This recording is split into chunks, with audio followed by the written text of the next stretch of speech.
I'll now go to Mr. Byrne from Alabama.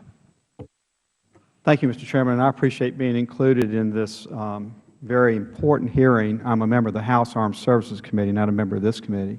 Dr. Ravinsky, I've just come back from your country, Colombia, had a 4-day trip with Congressman Gallego, and we learned that within the last year or so, Russian military aircraft have transited Colombian airspace without Colombian permission. First, is that your understanding as well? And if so, who are the Russians sending a message to? The United States or Colombia? And what is that message? Yes, in fact, Russian strategic bombers Tu-160 penetrated the Colombian airspace twice without the permission of the Colombian authorities. And the explanation that was given by Russia that the pilot did it by mistake, but they did it twice.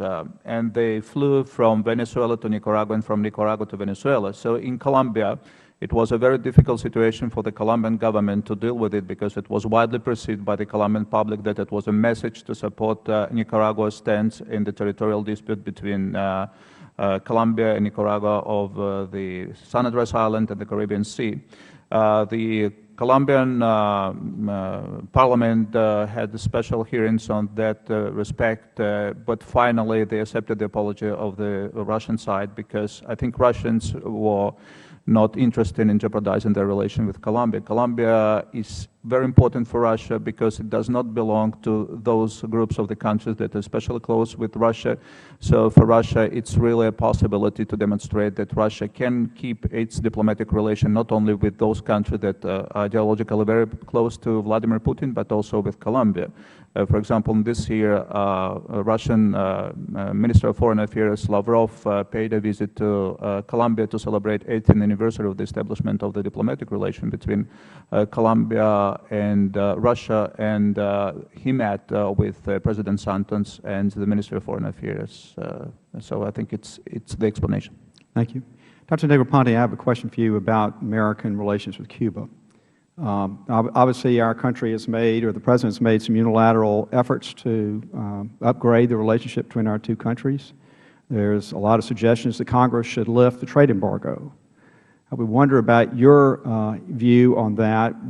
Should we request or demand before we lift the trade embargo that we have a clear understanding and agreement, an enforceable agreement with Cuba, that they will not be a staging ground for foreign military actions or foreign intelligence actions against our country, and we will not be a staging ground against them? Do you think that's something we should require before we lift the trade embargo? Thank you, Congressman. I do not see it as a necessary part of the very tough negotiations that are taking place and will take place within this distinguished body over the lifting of the U.S. trade embargo. I think within the trade embargo, trade rules themselves, we have a number of very difficult issues, and I'm not sure that introducing the military element is necessarily going to aid either one side or the other. However, I would note Foreign Minister Lavrov made it very clear in July this year that Russia welcomes the normalization of relations with the United States, that is, Cuba and the United States, on two conditions. One is the sovereignty of Cuba, namely Guantanamo, and secondly is the lifting of the embargo.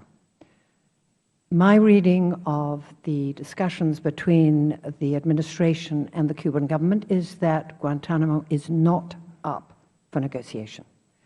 And the issue of the embargo is an issue which this illustrious body will discuss, not Russia.